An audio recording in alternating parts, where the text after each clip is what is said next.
Hadirin hadirat yang berbahagia, acara ke-6 adalah Mawaidul Husna, akan disampaikan oleh beliau Syekh Muhammad Ali Al-Deb. Banyak suri tauladan yang ada pada diri beliau yang patut untuk kita teladani, terutama untuk anak-anak kita. Beliau saat ini adalah pemegang sanad tertinggi generasi ke-28 dari baginda Nabi Muhammad sallallahu alaihi wasallam. Beliau hafal Al-Quran 30 juz di usia 4 tahun. Beliau mendapatkan ijazah Hafiz an Asim di usia 11 tahun. Beliau pemegang ijazah Qiraah Al-Ashrah di usia 14 tahun. Beliau imam dan guru Al-Quran di Arab Saudi 2013-2018.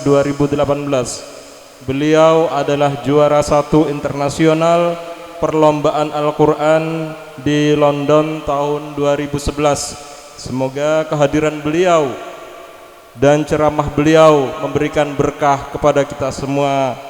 Amin Allahumma amin.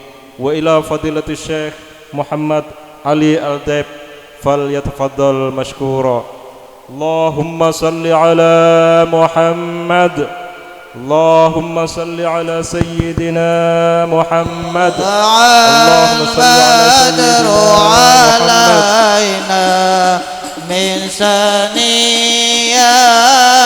wada wajib syukru alaina wada'an lillahi da.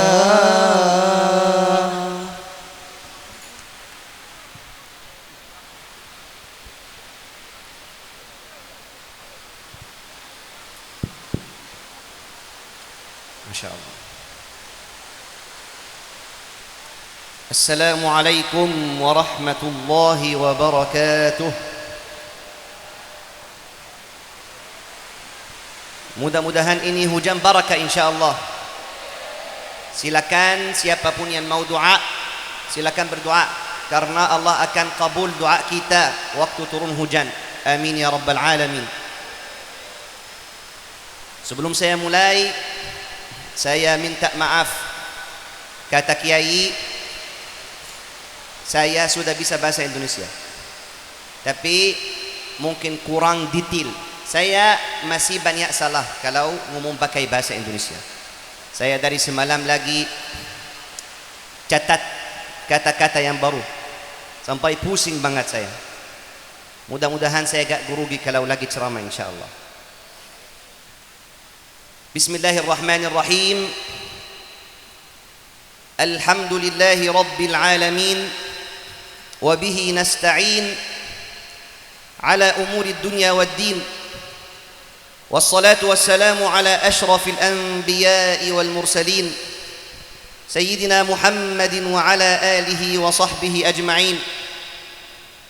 سبحانك لا علم لنا إلا ما علمتنا إنك أنت العليم الحكيم. ربنا افتح بيننا وبين قومنا بالحق وأنت خير الفاتحين. رب اشرح لي صدري ويسر لي أمري واحلل عقدة من لساني يفقه قولي. ثم أما بعد, yang kami muliakan Kiai Haji Ali bin Husnun, mudah-mudahan beliau sihat selalu insyaAllah, umur panjang. Mudah-mudahan semuanya yang hadir di antara kita jadi orang-orang awliyaullah, orang salih, orang salihah insyaAllah, ahli Quran, ahli surga. Mudah-mudahan ya Allah, ini lagi waktu turun hujan. Ya Allah, Allahumma inna nas'aluka biismika al-a'zam alladhi idha du'ita bihi ajabta wa idha su'ilta bihi a'tait. Nas'aluka bi anna nashhadu annaka anta Allahu la ilaha illa anta al-ahadu as-samad الذي لم يلد ولم يولد ولم يكن له كفوا أحد أن تغفر لنا ذنوبنا إنك أنت الغفور الرحيم. Ya Allah, jadikanlah daerah ini daerah nomor satu, juara satu di dunia yang banyak anak-anak hafal Al-Quran. Amin ya Rabbal. Qala Allah Ta'ala fi kitabihil karim, A'udzu billahi minasy syaithanir rajim. Bismillahirrahmanirrahim. Ala inna awliya Allah la khawfun alaihim wa la hum yahzanun. Sesungguhnya wali-wali itu tidak ada kekhawatiran terhadap mereka dan tidak juga mereka bersedih hatinya. Wa qala sallallahu alaihi wasallam fil hadits sahih, man ada li waliyan atau man ada li waliyan faqad adhantuhu bil harb. Rasulullah sallallahu alaihi wasallam bersabda dalam hadis qudusi, sesungguhnya Allah berfirman, barang siapa yang memusuhi waliku, maka aku menyatakan perang kepadanya. Kita bayangkan aja kalau kita dekat kepada orang-orang yang tinggi, kita dekat wali kota atau gubernur, kita rasanya aman banget, amannya luar biasa, tidak takut kepada manusia. Apalagi kalau Allah yang melindungi kita, luar biasa. Kita sering mendengar ini orang waliullah, tapi kita mikir kalau darajatnya mustahil, kita gak bisa dapat darajat awliyaullah. Ternyata ini salah. Memang kalau kita betul ingin menjadi orang-orang wali, kita bisa insya-Allah. Apalagi kalau Allah kasih kita nikmat, hadiah yang mulia, kita hafal Al-Quran. Orang-orang yang menghafal Al-Quran, kalau mau jadi orang awliyaullah, lebih mudah daripada orang-orang lain. Kenapa? Karena orang-orang yang hafal Al-Quran, mereka sudah dipilih oleh Allah, sudah dipilih oleh Allah di antara hamba-hamba Allah. Bagaimana caranya kalau kita mau jadi orang-orang wali Allah? Dan apa saja yang kita akan mendapatkan kalau kita sudah jadi orang-orang waliullah? Yang pertama, niat. Semua amalan kita tergantung kepada niat kita. Gak ada amalan tidak tergantung kepada niat kita. Sesuai niat kita Allah akan kasih kita insya-Allah. Maka niat, kita tanya kepada diri sendiri, kenapa kita mau menjadi orang-orang wali? Biar kita terkenal, biar kita sombong, orang-orang datang kepada kita minta doa, minta barakah. Ini bukan sifat orang waliullah. Terus niat kita harus bagaimana? Niat kita harus ikhlas hanya untuk Allah Azza wa Jal. Kita mau jadi orang awliya karena kita mau dekat kepada Allah, karena kita mau bantu orang-orang yang perlu doa dari kita. Tapi bukan tunggu kata-kata yang baik, tunggu kata-kata yang ada, apa bahasa Indonesia, memuji dari orang-orang hamba Allah. Itu yang pertama. Yang kedua,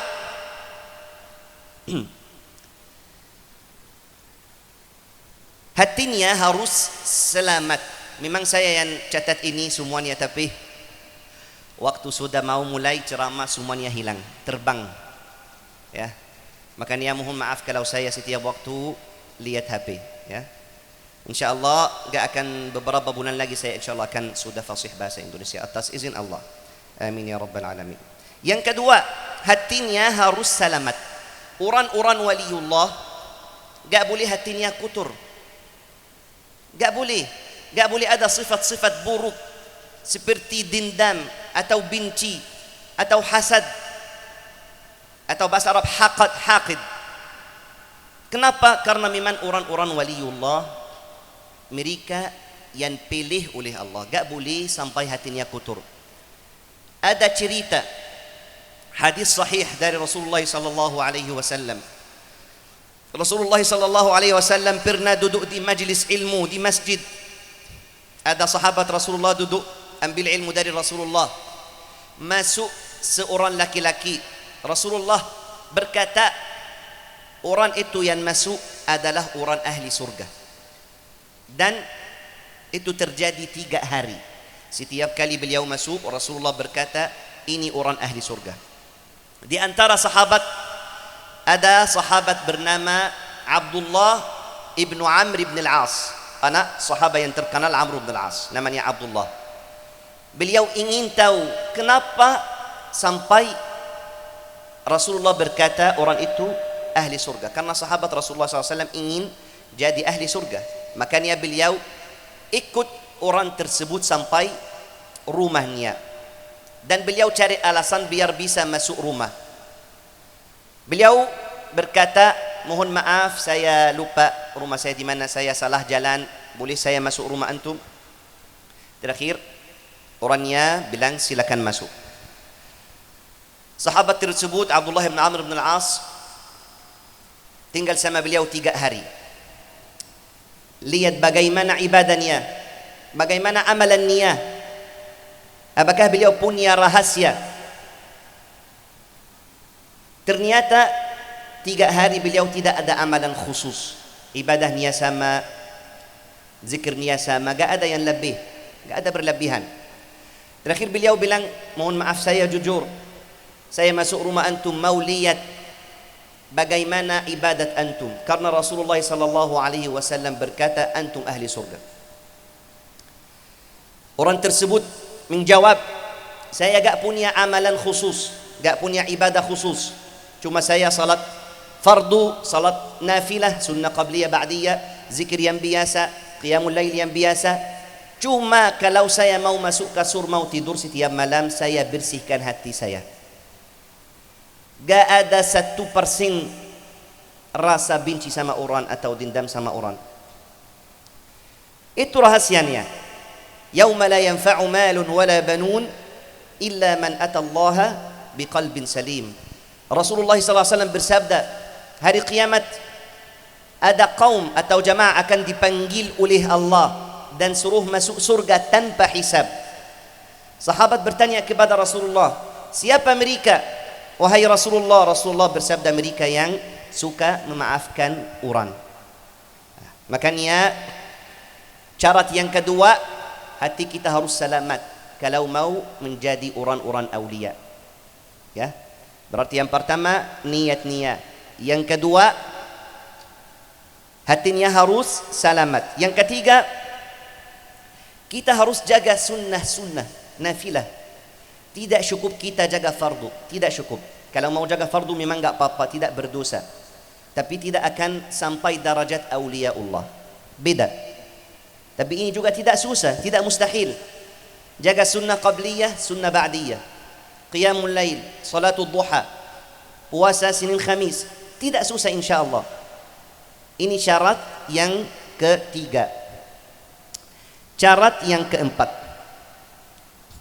harus konsisten berdoa, konsisten berzikir. Apa artinya? Harus kita punya wirid setiap hari. Tapi jangan hitung. Orang-orang awliya Allah tidak hitung, tidak pakai tasbih. Kenapa tidak pakai tasbih? Gak apa-apa mereka mungkin pakai tasbih, tapi mereka tidak suka bahagia, tidak suka membesarkan amalnya. Mereka punya sifat merendahkan diri sendiri. Tidak ada rasa saya sudah zikir 1000, 2000, 10.000 kali. Gak suka pakai tasbih, apalagi sekarang tasbih yang terkenal itu yang apa namanya? Yang bukan tasbih, bukan apa yang pakai nomor-nomor itu ya. Digital ya, tasbih digital. Sudah lihat 1000 kali bahagia. 10 tahun gak zikir lagi. Orang-orang awliya Allah suka tasbih pakai jari-jari. Kenapa? Karena tidak dihitung. Alladzina yadhkuruna Allah qiyaman wa qu'udan. Berdiri tasbih, duduk tasbih, baring tasbih. Ya ayyuhalladzina amanu dzkurullaha dzikran katsira. Tanpa batas. Berarti kita harus setiap hari konsisten zikir. Gak boleh satu hari, gak boleh ada waktu kosong kita tidak berzikir. Awalnya kita akan terasa berat sedikit karena syaitan akan ganggu kita. Syaitan tidak mau kita jadi orang-orang awliya, karena orang-orang awliya kalau berdoa Allah akan terima doanya. Makanya syaitan awalnya akan ganggu amalan kita, ganggu ibadat kita. Setelahnya kita tidak akan bisa berhenti zikirnya karena sudah menikmatkan, rasanya luar biasa. Yang kelima, orang-orang wali harus jauh banget dari dosa-dosa kecil, apalagi dosa-dosa besar. Tidak mungkin orang-orang wali buat dosa-dosa besar, na'udzubillahi min dzalik, kayak orang yang berzina, na'udzubillahi min dzalik, atau bunuh orang. Tidak mungkin.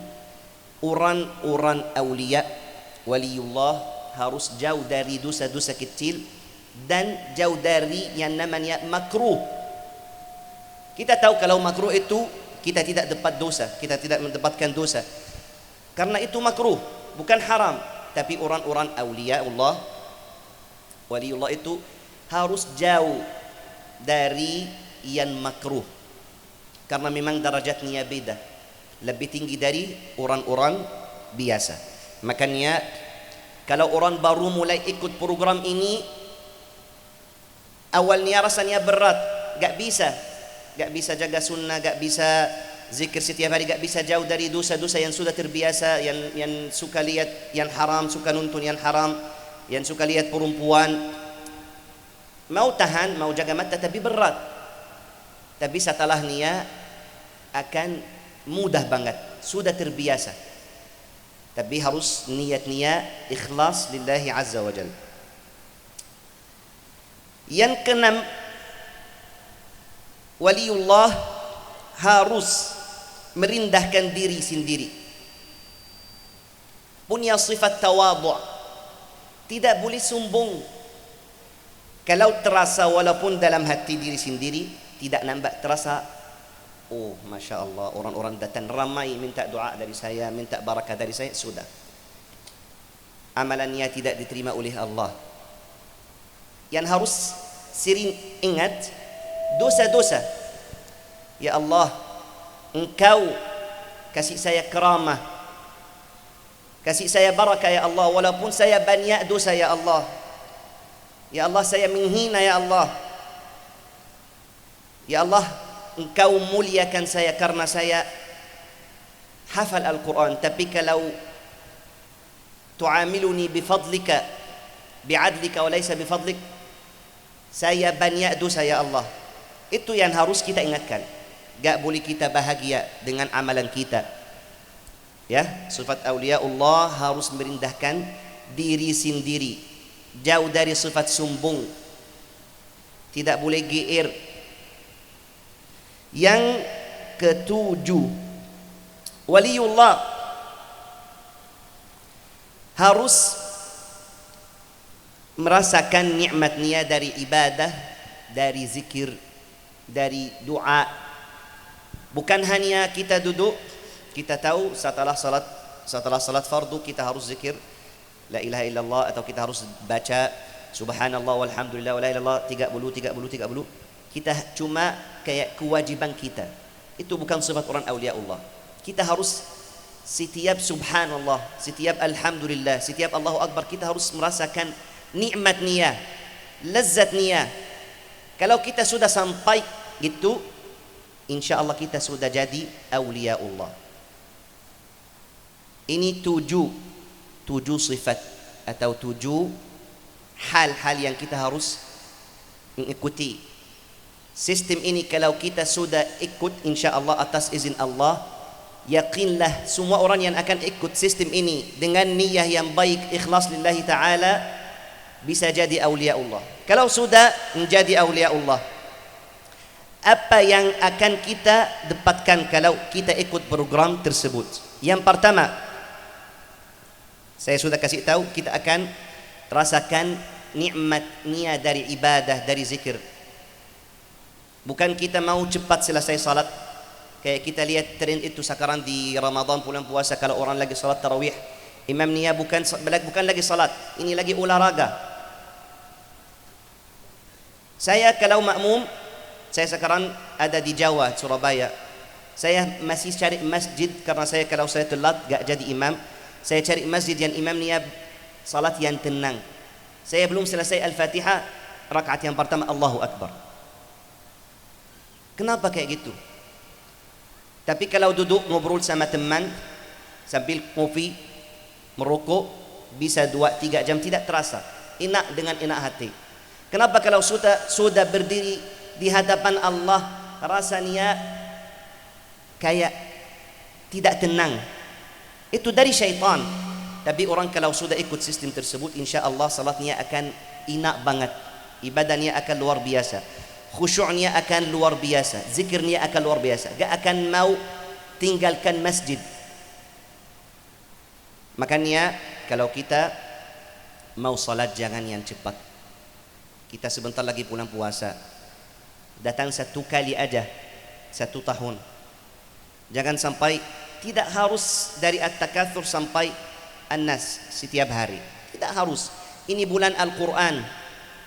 Kalau kita di Arab harus khatam Al-Quran setiap hari 1 juz. Tidak ada masalah. Yang gak bisa berdiri silakan duduk. Orang tua kalau gak bisa berdiri boleh duduk, karena ini salat nafilah. Tapi salat yang khusyuk, dengar Al-Quran, ini bulan puasa, datang 1 kali dalam 1 tahun. Gak apa-apa kalau kita setiap hari baca 1 juz, tidak akan terasa insya Allah. Yang kedua, apa yang kita akan dapatkan kalau kita ikut program tersebut? Kita akan mendapatkan banyak karamah besar, seperti doa kita akan diterima oleh Allah. Adakah yang di antara kita yang pernah doa langsung doanya diterima oleh Allah? Ada gak? InsyaAllah mudah-mudahan banyak yang kayak gitu insyaAllah. Tapi memang kalau kita sudah jadi awliya Allah, doa kita langsung diterima oleh Allah subhanahu wa ta'ala. Dan saya kasih amalan itu bukan dari guru saya, bukan dari diri sendiri. Amalannya langsung dari Rasulullah sallallahu alaihi wasallam. Amalannya adalah doa dari Rasulullah sallallahu alaihi wasallam, dari hadis yang sahih, bukan hadis dhaif atau maudhu', hadis sahih. Rasulullah sallallahu alaihi wasallam pernah dengar orang lagi berdoa kepada Allah, Allahumma inni as'aluka bi anni ashhadu annaka anta Allahu la ilaha illa anta al-ahadus samad alladhi lam yalid wa lam yulad wa lam yakul lahu kufuwan ahad. Ini doa dari orangnya. Setelahnya orang banyak minta kepada Allah. Rasulullah berkata kepada sahabat, orang ini sudah minta kepada Allah dengan wasilah nama Allah yang agung, nama Allah terbesar. Kalau ada orang minta kepada Allah dengan wasilah niya, nama Allah yang besar, nama Allah terbesar yang agung, langsung diterima oleh Allah. Bagaimana caranya? Allahumma inni as'aluka. Kalau ada yang rakam nanti boleh bagikan sama semuanya. Allahumma inni as'aluka bi anni ashhadu annaka anta Allahu la ilaha illa anta al-ahadus samad alladhi lam yalid wa lam yulad wa lam yakul lahu kufuwan ahad an taghfir li dhunubi innaka antal ghafurur rahim. Setelahnya minta apa saja kepada Allah, yakinlah insyaallah Allah akan kasih. Jangan pernah tinggalkan amalnya, karena memang tidak susah.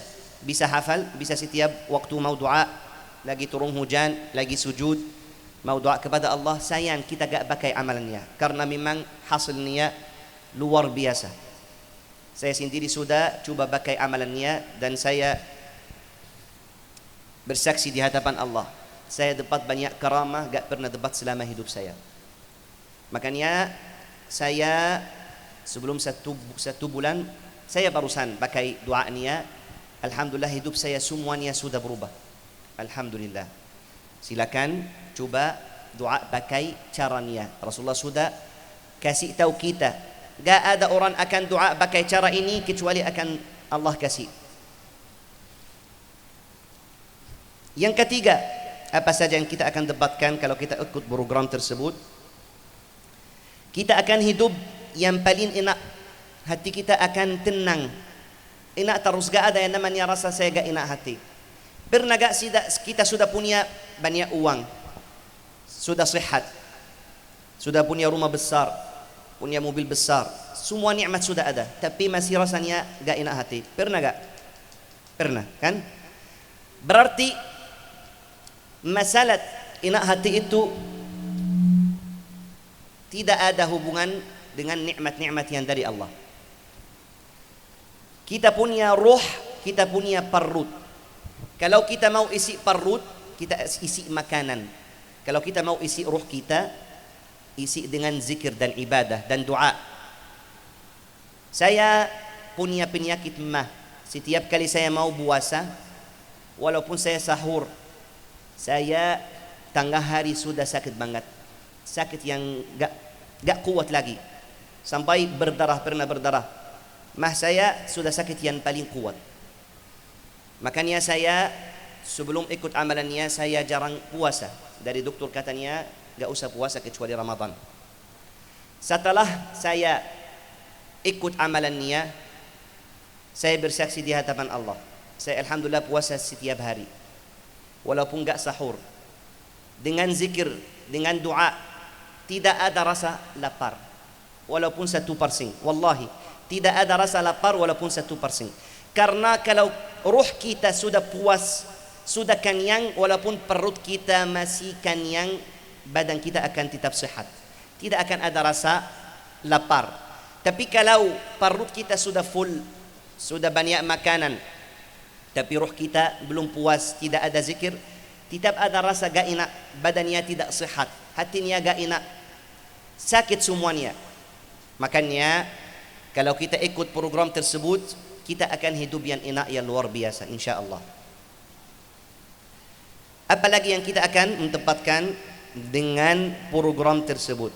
Yang keempat, kita akan bisa tahan diri sendiri, akan tahan diri dari dosa-dosa yang sudah terbiasa. Pasti setiap orang punya kelemahan, sering berdosa. Setiap orang punya kelemahan. Mungkin ada orang gak bisa jaga mata, ada orang berat kalau mau pergi ke masjid, ada orang suka ghibah, namimah. Semua orang muslim punya kelemahan. Dan kalau mau tahan dosanya, rasanya berat. Tahan satu kali, tapi nanti ulang lagi. Itu sifat manusiawi. Tapi kalau kita sudah ikut programnya, sudah jadi orang awliya Allah, yakinlah kita akan jijik kepada dosanya. Kita gak akan lakukan dosanya lagi.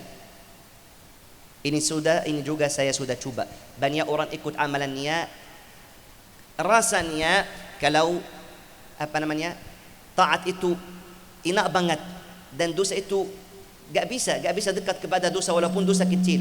Rasanya jijik kalau ingat dosa-dosanya. Kenapa saya kemarin lakukan dosa-dosa itu? Karena syaitan sudah pergi, gak bisa ganggu lagi. Ibadat kita sudah enak, salat kita sudah khusyuk. Kalau kita di jalan banyak perempuan yang cantik, kita kayak tidak lihat, karena kita tahu Allah tidak ridha. Ya, itu yang keempat. Memang masih ada banyak, tapi Saya sudah pusing lagi lihat layarnya. Semuanya sama karena pakai bahasa Indonesia. Enggak ada bedaan.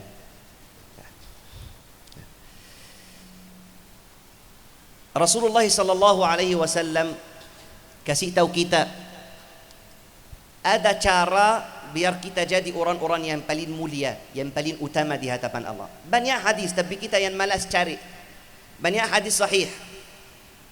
Bagaimana caranya biar kita jadi orang-orang yang paling mulia, yang paling utama di hadapan Allah?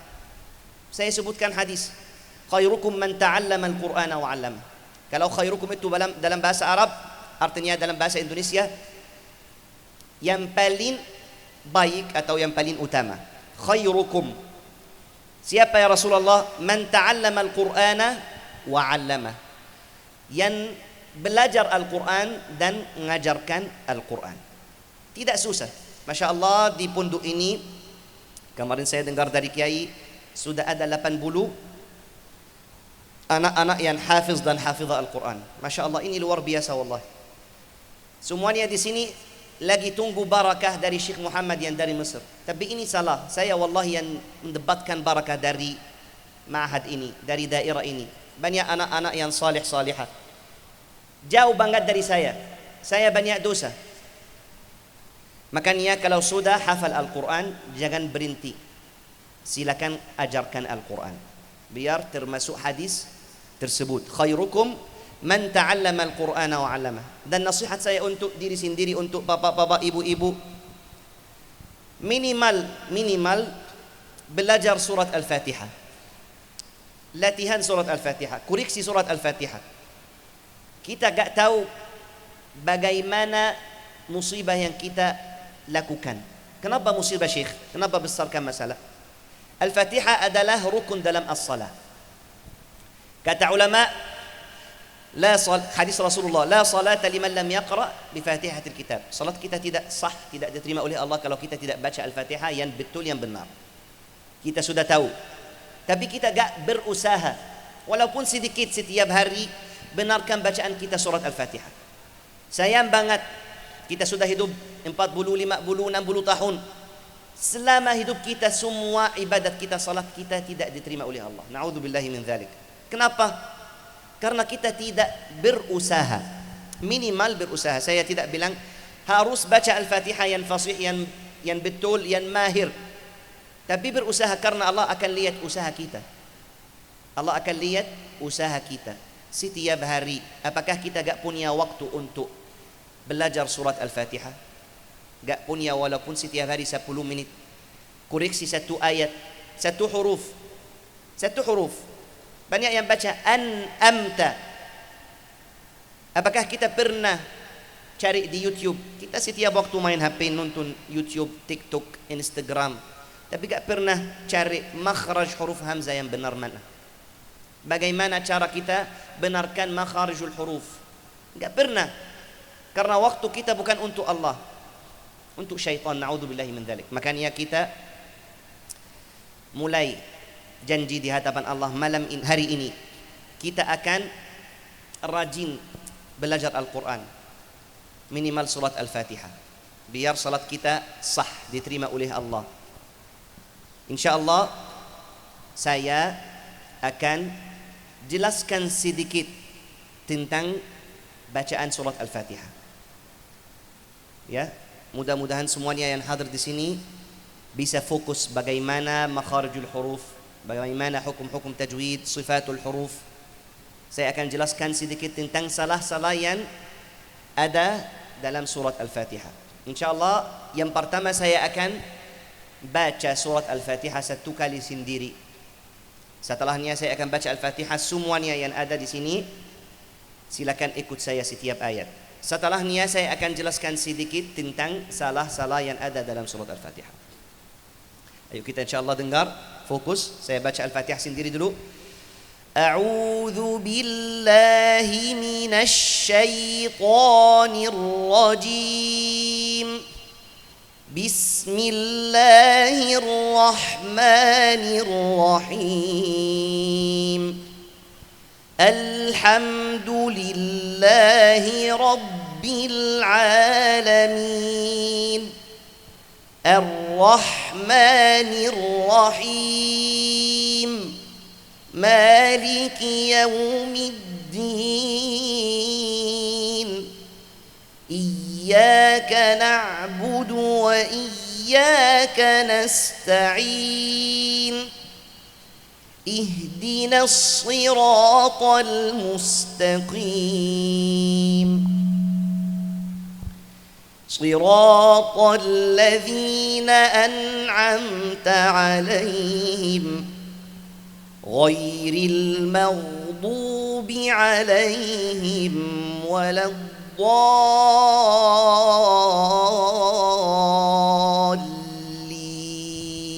آمين.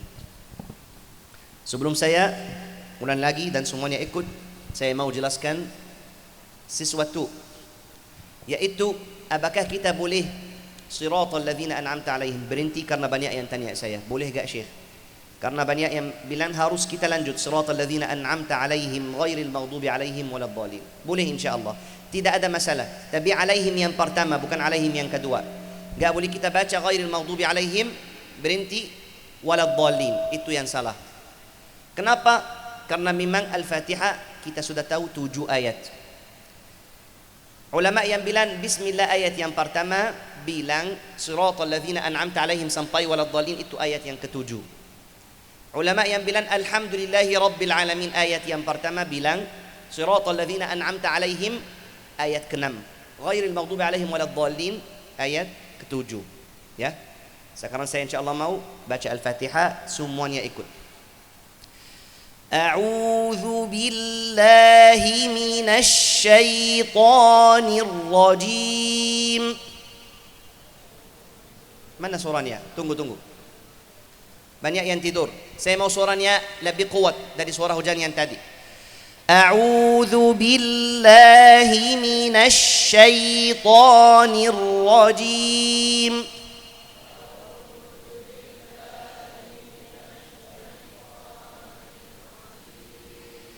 بسم الله الرحمن الرحيم.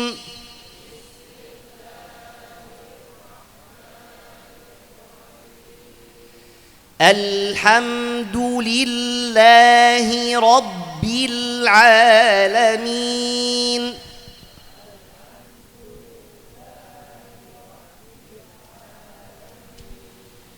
الرحمن الرحيم.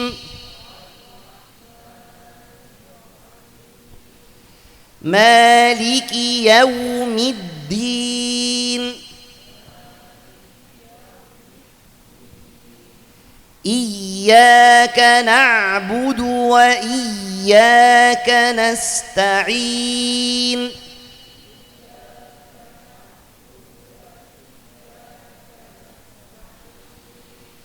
اهدنا الصراط المستقيم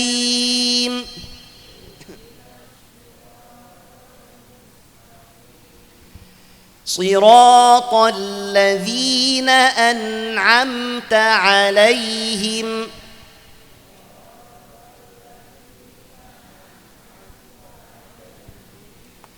غير المغضوب عليهم ولا الضالين